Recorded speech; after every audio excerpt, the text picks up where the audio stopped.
At exactly what moment does a healer decide that a human life is no longer a patient to be saved, but raw material to be discarded? This is not a question about monsters born in the dark, but about a bright, ambitious woman standing in a sterile hospital hallway, wondering why her brilliance is being suffocated by the mediocrity of men. The year is 1940, and the air inside the Düsseldorf Municipal Hospital smells of carbolic acid and stale tobacco. Herta Oberheuser stands with her hands clasped tightly behind her back, her posture rigid, her chin lifted just enough to suggest defiance without crossing the line into insubordination. She is 29 years old. She is sharp, she is capable, and she is invisible. Through the glass partition of the operating theater, she watches a senior surgeon bungle a simple procedure. His hands are shaky, perhaps from age, perhaps from the schnapps he had with lunch, but his authority is absolute. Herta knows the incision is too deep. She knows the suturing will be sloppy. Her fingers twitch at her sides, ghosting the movements she has practiced 1,000 times in her mind. She craves the cold weight of the scalpel, the precision of separating tissue, the divine power of fixing what is broken. But in the Third Reich, a woman's place is technically in the kitchen or the nursery, or, if she is stubborn enough to become a doctor, in the dermatology ward, prescribing ointments for rashes and checking children for lice. Later that afternoon, the humiliation becomes verbal. The chief surgeon finds her organizing patient files, a nurse's job. He doesn't look her in the eye. He simply drops a stack of paperwork on the desk and makes a passing comment about how women are naturally better suited for administration because they lack the mental fortitude for surgery. He laughs, a wet, dismissive sound, and walks away. Herta does not flinch. She does not cry. Instead, a cold, hard stone forms in the pit of her stomach. It is the heavy, suffocating weight of ambition with nowhere to go. She realizes then that playing by the rules of civil society will get her nowhere. If she wants to rise, she must find a ladder that others are too afraid to climb. The turning point comes not with a bang, but with the rustle of a newspaper. It is a recruitment notice, buried among the propaganda and the war updates. The advertisement is looking for medical personnel for a rehabilitation camp in Ravensbrück. It speaks of service to the fatherland, of discipline, and most importantly, it mentions the name Professor Karl Gebhardt. Herta freezes. Gebhardt is not just a doctor, he is a titan. He is the personal physician to Heinrich Himmler, a pioneer in sports medicine, a man who operates at the bleeding edge of science. To work for Gebhardt is to bypass every gatekeeper in Düsseldorf. It is a ticket to the inner circle. The notice does not mention prisoners. It does not mention death. It mentions opportunity. And for Herta, starving for recognition, that is enough. The journey to Ravensbrück in 1941 feels like traveling to another planet. The train cuts through the gray, wintry landscape of northern Germany, the trees standing like skeletons against the slate sky. As Herta steps onto the platform, the wind bites at her exposed skin, carrying a strange, acrid scent she cannot quite identify. Something like burning rubber and old meat. She is met by an SS officer, immaculate in his field gray uniform. He does not treat her like a secretary. He salutes. He treats her like an officer. For the first time in her professional life, Herta feels a surge of genuine respect. They drive towards the camp, and the world changes. The quaint German architecture gives way to barbed wire, watchtowers, and rows of wooden barracks that stretch out like sores on the earth.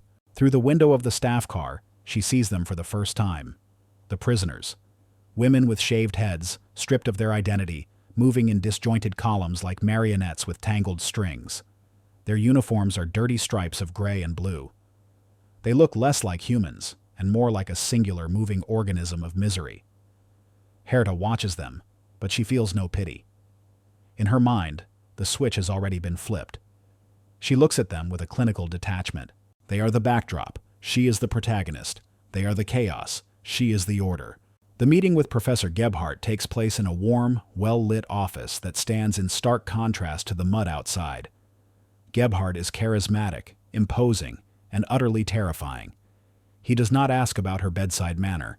He asks about her loyalty. He speaks of the war not as a battle for territory, but as a biological struggle for the health of the German body. He tells her that standard morality is a luxury of peacetime, a weakness that a true scientist must shed like dead skin. We do difficult work here, Fräulein Oberheuser, Gebhardt says, his voice smooth. Work that requires a stomach of iron. We are not just treating patients. We are securing the future. Can you handle the sight of necessary suffering? Herta looks at him. She thinks of the trembling hands of the old surgeon in Dusseldorf. She thinks of the wasted years. She realizes that this man is offering her the scalpel she has always wanted. The cost is simply her soul, but in that moment, the price seems negligible. I am a doctor, Herr Professor, she replies, her voice steady, devoid of hesitation. I am not afraid of blood. I am only afraid of uselessness. Gebhardt smiles. It is a smile that doesn't reach his eyes. He slides a contract across the mahogany desk. Herta signs. The scratch of the pen against the paper is loud in the silent room. It is the sound of a door slamming shut behind her, locking her in a room from which she will never truly escape. She is issued her uniform, not the white coat of a healer, but the field gray of the SS. That evening, Herta stands before the mirror in her new quarters. The uniform fits perfectly. The insignia on the collar glints in the electric light. She adjusts her cap, staring at her reflection. She looks powerful. She looks important. For the first time, she sees the person she always believed she was meant to be. Outside her window, the dogs are barking, and the smoke from the crematorium begins to drift across the moon. But Herta Oberheuser does not look out. She only looks at herself, and she smiles. The ambition has finally found its vessel, and the nightmare has officially begun. How much silence does it take to drown out the screaming of your own conscience? And at what point does the sound of a human gasping for air simply become background noise, no different than the hum of a ventilation fan? By the winter of 1942, Herta Oberheuser is no longer the wide-eyed newcomer stepping off the train. The crispness of her uniform has settled into a familiar second skin, and the air of Ravensbrück, thick with the ash of the burnt, no longer makes her cough. She walks the corridors of the WWII, the camp hospital, with a clipboard in hand, her boots clicking rhythmically against the concrete. It is a sound of authority. Here, in this kingdom of misery, she is not a woman struggling for respect in a man's world. She is a goddess of life and death. But the transition is not seamless. It requires a braking mechanism, a psychological fracture that must be forced open. The first time she is handed the syringe, the room is cold, smelling of bleach and unwashed bodies. The patient, no, the subject, is a Polish woman, skeletal, her eyes fever-bright with typhus. In any other hospital in the world, the protocol would be hydration, rest, perhaps sulfonamides if they could be spared. But this is not a hospital. This is a processing plant. Her superior stands in the corner, watching. It is a test. Herta knows it. The syringe does not contain medicine. It contains petrol. Or perhaps it is Evapon. The contents change, but the purpose remains singular. The order is given euphemistically. Mercy death. Final medical assistance. They use language to sanitize the murder, wrapping the brutality in the clean white linen of medical terminology. Herta holds the needle. Her hand hovers. For a fraction of a second, the phantom of the Hippocratic oath rises in her throat. Do no harm. She looks at the woman on the table. The woman looks back, too exhausted to beg, too broken to fight. In that suspended moment, Herta has a choice. She can drop the syringe. She can refuse. She can walk out into the snow and accept the consequences, which might mean the end of her career, or perhaps her own imprisonment. But then she thinks of Dusseldorf. She thinks of the men laughing at her. She looks at her superior, waiting for her to fail, waiting for her to prove that a woman lacks the stomach for the hard necessities of war. The shame of failure outweighs the horror of the act. She pushes the needle in. She depresses the plunger. She expects the earth to shake. She expects a bolt of lightning to strike her down, but nothing happens. The room remains cold. The light bulb continues to buzz. The woman on the table convulses, her body arching in a grotesque parody of life as the toxic fluid races through her veins, shutting down her heart. It is not peaceful. It is visceral and ugly. But Herta watches it with a terrifying clarity. She checks the pulse. She notes the time of death on her clipboard. Time of cessation, 9:42. And just like that, the line is crossed. The first one is a mountain, the second is a hill, the third is level ground. In the weeks that follow, A callousness begins to calcify around her heart. She begins to view the prisoners not as people, but as biological waste. They are the rabbits, Kaninchen, a term the doctors use with a chuckle. Herta adopts the language. It makes it easier. You do not murder a mother. You cull a sick animal to protect the herd. This is the twisted logic of the regime, and she drinks it down like wine. She finds herself competing with the male doctors. If they inject 10 subjects in an hour, she wants to do 12. If they work an 8-hour shift, she stays for 10. She needs to show them that she is harder, colder, more efficient. She stops flinching at the screams. In fact, she begins to resent the noise, not because of the suffering it represents, but because it disrupts her concentration. One afternoon, after a particularly long session of clearing the ward, which simply means murdering patients to free up beds for new arrivals, Herta goes to the mess hall. She is hungry. She orders a sandwich and sits by the window, looking out at the gray camp. She looks down at her hands. They are clean. She has scrubbed them with harsh soap. There is no blood under her fingernails. She takes a bite of her lunch, chewing slowly, savoring the taste of the bread. This is the true horror of 1942. It is not the screaming in the night, though that is terrible. It is the silence of the soul during the day. Herta Oberheuser realizes that she can kill a child in the morning and enjoy a cup of coffee in the afternoon, and the universe does not punish her. She feels lighter, unburdened by the heavy moral code of the old world. She has become an instrument of the state, a pure functionary of death. And in that void where her conscience used to be, a dark and terrible ambition begins to bloom, hungry for the next step, the next experiment, the next chance to prove that she can cut deeper than anyone else. If the sacred purpose of medicine is to wage war against death, what name do we give to the science that wages war against life itself, meticulously engineering agony just to see how long the human spirit can scream before it shatters? By late 1942, the shadows inside Ravensbrück have lengthened, and the clinic has transformed into a torture chamber, masquerading as a sanctuary of research. The catalyst is the death of Reinhard Heydrich, the hangman of Prague, who succumbed not to the bullet, but to the infection that followed. The High Command is furious. They demand a cure for gas gangrene. They demand results. And they do not care how those results are obtained. Herta Oberheuser stands at the center of this new directive, her eyes gleaming with a terrifying sense of purpose. She is no longer just clearing beds, she is conducting research. This is the moment she believes history will remember her for. She walks through the barracks, but she is not looking for the sick. She is looking for the strong. She needs healthy tissue.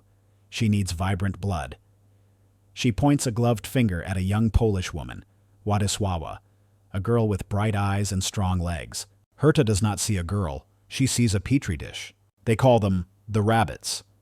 It is a joke that echoes through the mess hall, a way to reduce these women to the status of laboratory animals. The operating theater is bright, blinded by surgical lamps that bleach the color from the world. Władysława is strapped down. Herta stands beside Professor Gebhardt, but she is not merely an observer. She is an architect of the pain. The procedure is barbaric in its sophistication. They slice open the muscles of the leg, exposing the deep red meat of the calf. But they do not remove a tumor. They insert the war. With tweezers that gleam under the harsh lights, Herta picks up the materials prepared on the tray. Shards of broken glass, rusty nails, splinters of wood, and cultures of aggressive bacteria like streptococcus and tetanus. She packs them into the open wound like a gardener planting seeds in the earth. She does this with a steady hand, her face a mask of intense concentration. She ensures the wound is closed just enough to trap the infection inside, creating a pressure cooker of rot. Less anesthesia, she suggests, her voice cutting through the hum of the room. We need to simulate battlefield conditions. The shock is a variable. When the women wake up, the nightmare truly begins. The recovery room becomes a chorus of agony. The fevers spike, the legs swell to twice their size, the skin turning the color of an angry bruise, then black. The smell of rotting flesh begins to permeate the sterile air. Herta makes her rounds. She stands at the foot of Władysława's bed. The girl is thrashing, sweat soaking through the thin sheets, begging for water, begging for death, begging for her mother. Herta does not offer a wet cloth. She does not offer a word of comfort. She pulls out her stopwatch. She checks the thermometer. She writes down the temperature. 41 degrees Celsius. Pulse rapid. Delirium present. When a nurse reaches for a vial of morphine to ease the girl's screaming, Herta's hand shoots out, gripping the nurse's wrist. "No," she commands. "The pain is part of the data. If you numb them, you skew the results on the circulation." She watches the suffering with a predatory curiosity. She tracks the necrosis as it eats away the muscle she sliced open days before. To her, the scream is not a sound of human distress. It is merely the acoustic evidence that the experiment is proceeding according to plan. She feels no guilt, only the thrill of discovery. She believes she is saving thousands of German soldiers on the front lines. What is the agony of one Polish girl compared to the glory of the Reich? In the quiet of her office, surrounded by charts and tissue samples, Herta Oberheuser sits alone. She adjusts her glasses and looks at her notes. The handwriting is neat, precise, undisturbed. She has become the perfect Nazi doctor, a being of pure intellect, completely severed from the heart. She has turned the Hippocratic oath inside out, and in the darkness of Ravensbrück, she sleeps soundly, convinced of her own righteousness. When the architecture of tyranny finally begins to crumble, does the executioner look into the abyss and fear the judgment of God, or do they simply fear the judgment of men? By late 1944, the sky over Germany is perpetually gray, stained by the smoke of burning cities and the exhaust of retreating tanks. The air inside Ravensbrück has changed. It no longer smells of arrogance and antiseptic. It smells of panic. The distant rumble of the Soviet artillery is a constant low-frequency vibration in the floorboards, a heartbeat of impending doom that keeps Herta Oberheuser awake at night. For years she walked these grounds like a queen, protected by the iron walls of the SS. But now, the walls are shaking. The illusion of the thousand-year Reich is dissolving, revealing the rot underneath. Herta is not afraid of dying. She is afraid of being held accountable. She watches the officers burning documents in the courtyard, the black ash swirling like snow. To her, this is not the end of a genocide. It is the destruction of data. It is a waste of good research. Her priority shifts from experimentation to elimination. The rabbits, the Polish women she maimed and poisoned, are still alive. They are walking, breathing, scarred evidence of her crimes. If the Allies find them, they find the truth. The order comes down from Gebhardt. Liquidate the subjects. Clean the slate. Herta moves with a frantic energy. She storms into the barracks, clipboard in hand, demanding the numbers. She calls out the names of the women she operated on, expecting the usual submission. But something has shifted. The prisoners, sensing the weakness of their captors, have begun to resist. Not with guns, but with shadows. When Herta demands Władysława, the bunk is empty. The other prisoners stand in silence, their eyes hard and defiant. They have hidden the victims. They have cut the power to the barracks. They have swapped identification numbers. For the first time, Herta screams orders that are ignored. She runs through the muddy rows between the huts, hunting for her victims, not to finish a procedure, but to bury a secret. She is no longer the clinical scientist. She is a desperate criminal trying to wash blood off her hands before the police arrive. But the camp is too chaotic. The chaos she helped create has now turned against her. The women are gone, swallowed by the mass of humanity, protected by the very solidarity she tried to crush. By the spring of 1945, the end is undeniable. The Red Army is miles away. The guards are fleeing. Herta returns to her quarters for the last time. She does not pack photos of her family. She does not pack clothes. She opens her safe and takes the surgical logs, the temperature charts, the photos of the necrotic legs. She packs the results of her torture. In her twisted mind, she believes these papers are her salvation. She thinks that after the smoke clears, the medical community will look past the methods and marvel at the findings. She believes she can trade this knowledge for a new career. It is the ultimate delusion of the narcissist, to think that the world will value the fruit of a poisoned tree. She strips off the SS uniform. The gray fabric falls to the floor, a shed skin. She puts on a civilian dress, a coat, and a scarf. She looks in the mirror. The monster is gone. In her place stands a weary, nondescript German woman, just another refugee fleeing the war. She grabs her suitcase, steps out of the door, and leaves it open. She walks out of the gates of Ravensbrück, blending into the stream of refugees clogging the roads. She walks past the bodies in the ditches, past the ruins of the villages, her head down, her pace steady. She does not look back at the smoke rising from the camp. She feels no remorse for the lives she destroyed, only a bitter resentment that her work was interrupted. As she disappears into the forest of the defeated, Herta Oberheuser tells herself the lie that will sustain her for years to come, that she was never a murderer, only a victim of circumstance, a scientist born in the wrong time. When the blindfold is finally lifted from the eyes of justice, does she recoil in horror at the monsters standing before her? Or does she weep to find that the monsters look exactly like us, speaking in soft voices and wearing the clothes of the civilized? The year is 1946, and the reckoning has arrived not with a bang, but with the squeak of a pen on a warrant. Herta Oberheuser is found working in a hospital near the Danish border, treating patients, prescribing medicine, acting the part of the benevolent healer. When the British military police arrive, she does not run. She is genuinely confused. She adjusts her coat and asks why she is being detained. In her mind, the war was a separate reality, a closed chapter. She cannot understand why the world insists on dragging the past into the present. The Palace of Justice in Nuremberg is a cavernous, imposing structure, smelling of old wood and the heavy weight of history. This is the doctor's trial. 23 defendants sit in the dock, 22 men and 1 woman. Herta sits alone at the end of the row, a singular figure of femininity amidst the gray suits of the SS doctors. She does not look like a butcher. She looks like a schoolteacher or a librarian.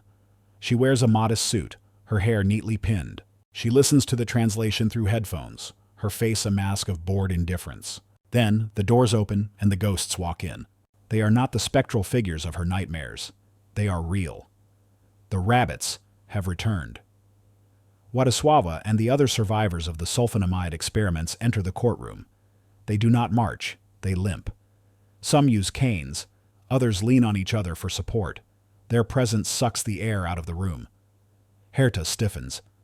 For the first time, the subjects of her experiments are looking back at her, not from a hospital bed, but from the witness stand. WWII takes the oath. She recounts the days of agony, the thirst, the fever, the feeling of glass shards grinding against her bone. Then, she is asked to show the court the evidence. She stands up and lifts her skirt. A collective gasp ripples through the gallery. The scar on her leg is a grotesque map of suffering, deep, jagged, and cratered where the muscle was eaten away. The photographers flash their bulbs, illuminating the disfigurement. Herta Oberheuser leans forward. She does not look away in shame. She squints. She analyzes the scar tissue. In a moment of chilling sociopathy, she nods slightly to herself. In her twisted logic, the fact that the woman is alive, that the leg is attached, is proof of her medical competence. She does not see a victim of torture. She sees a successful clinical outcome. She believes she saved this woman from the gas chamber by making her a subject of science. When it is Herta's turn to speak, the courtroom falls silent. Her defense attorney asks her about the injections, the petrol, the children she killed with oil and Evapan. Herta answers with the calm, clipped tone of someone reading a grocery list. "I did not kill them," she says, her voice steady. "I released them. They were already doomed. I provided a mercy death. It was a kindness." The prosecutor presses her. "You rubbed glass and sawdust into open wounds. Was that kindness?" "That was war," she retorts, her eyes flashing with a sudden sharp anger. "I was a woman in a uniform. I had orders. If I had refused, I would have been standing where the prisoners stood. I served my country. I served science." She refuses to use the word victim. To her, they were prisoners, enemies of the state, biological material. She wraps herself in the flag of victimhood, painting herself as a young, naive girl swept up in the machinery of men. She denies nothing of the action, but everything of the guilt. The gavel falls like a hammer blow. The verdict is read: guilty, war crimes, crimes against humanity, 20 years in prison. The other defendants sag, some weep. Herta Oberheuser stands rigid. She purses her lips in annoyance, as if she has just been given a parking ticket rather than a condemnation for atrocities. As the guards move to handcuff her, she casts one last look at WWII. There is no apology in her eyes. There is only a cold, hard arrogance. She turns and walks out of the courtroom, convinced that she is the one being wronged, convinced that history will one day vindicate the hard decisions she made in the name of progress. She enters the cell, not as a penitent sinner, but as a martyr to her own delusion. If a monster learns to smile, to bake cakes for the neighbors, and to cure a child's fever with a gentle touch, does the monster cease to exist, or has it simply learned the ultimate camouflage? The year is 1952. The heavy iron gates of the Landsberg prison swing open, not with the rusted screech of justice served, but with the quiet click of administrative expediency. Herta Oberheuser walks out into the sunlight. She was sentenced to 20 years, a year for every lifetime of pain she inflicted. But the world is tired of vengeance. The Cold War is heating up, and the Allies are eager to turn the page. So, for good behavior, the doctor of Ravensbrück is set free. She does not run into the shadows. She does not change her name. With a breathtaking audacity, she returns to the profession of healing. She moves to Stocksee, a quiet, picturesque village in northern Germany, where the air smells of pine needles and damp earth, so different from the ash of the camp. She opens a pediatric practice. It is a terrifyingly normal scene. Imagine the morning sun streaming through the windows of her clinic.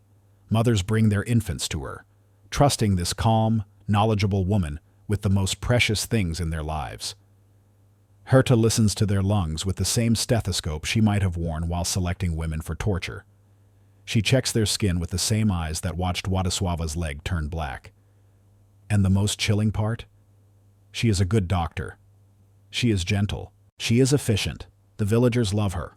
They call her a savior. For 6 years, Herta lives in this bubble of perverse redemption. She believes she has won.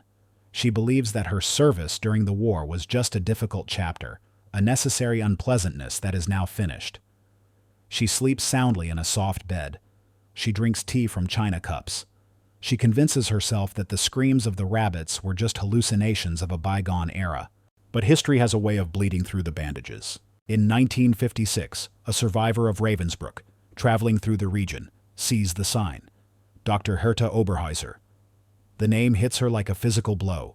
It is not possible. It cannot be.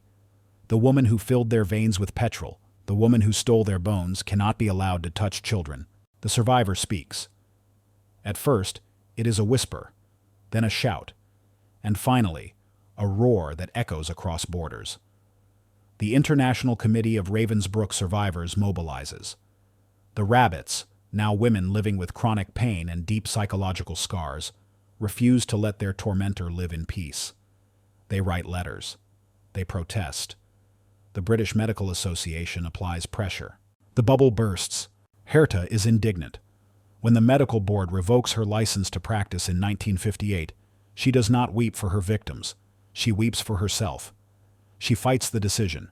She appeals. She stands before the cameras, now an aging woman in a tweed coat, and plays the victim one last time. "I have suffered enough," she tells the press, her voice trembling with a narcissistic rage. "Why won't they let me work? I paid my debt." She genuinely cannot understand why the world won't move on. In her mind, the moral statute of limitations has expired. She views the survivors not as human beings seeking justice, but as vindictive ghosts haunting a weary old woman. It is the ultimate final insult. She denies them even the dignity of her remorse. Defeated, she retreats. The final years of Herta Oberheuser are spent in the suffocating silence of a house that has become a fortress against the world. She lives alone. The phone rarely rings. The villagers who once praised her now cross the street to avoid her shadow. We are now in the late 1970s. The world has changed. There is color television, rock and roll, a man on the moon. But inside Herta's house, time is frozen. She sits in her armchair, her hands resting on her lap. Hands that are now spotted with age, the knuckles swollen with arthritis. These hands, which once held the power of a god over life and death, are now useless. Does she see them? Does she see the faces of the girls she murdered when the lights go out? The tragedy is that she likely does not.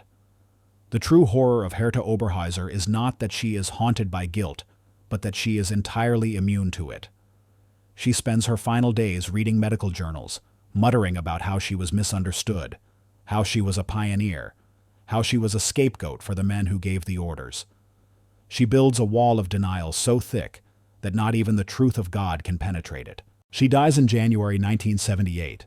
There is no crowd at her funeral. There is no weeping. There is just a hole in the ground and a date on a stone. But while Herta fades into the cold earth, something else remains. Across Europe and America, the women she tortured, Władysława and her sisters in suffering, are still alive. They are walking on scarred legs. They are raising children and grandchildren. They are speaking at schools. They are writing books. They refused to die when Herta told them to, and they refused to be silent when the world told them to forget. The story of Herta Oberheuser is not a story of redemption. It is a warning carved into the bedrock of history. It reminds us that education does not guarantee morality. It reminds us that a white coat does not make a saint. It teaches us that evil does not always look like a monster. Sometimes it looks like a woman who is just following protocol. A woman who convinces herself that compassion is a weakness and cruelty is a necessity. In the end, Herta Oberheuser died waiting for the world to apologize to her, never realizing that the universe was holding its breath, waiting for an apology that she was too broken to give. She left this world exactly as she lived in it, cold, clinical, and terrifyingly empty, proving that while you can wash the blood from your hands, you can never wash the stain from your soul.